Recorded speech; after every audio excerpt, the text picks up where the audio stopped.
Mheshimiwa Waziri Mkuu,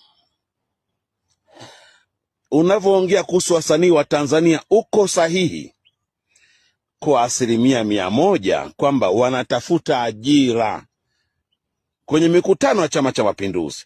Lakini swali ni moja.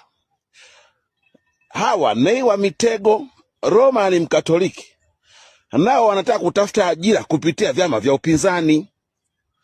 Wanaimba nyimbo za kukosoa utawala. BASATA wanaingilia kati. Tokeni hapa. Tokeni, hamstahili katika nchi hii. Tokeni. Nay wa Mitego, toka. Roma ni Mkatoliki, toka. Kwa nini? Kwa nini?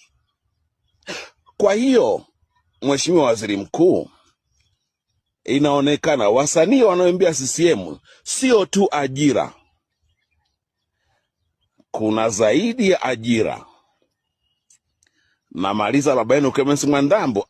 Nimemaliza.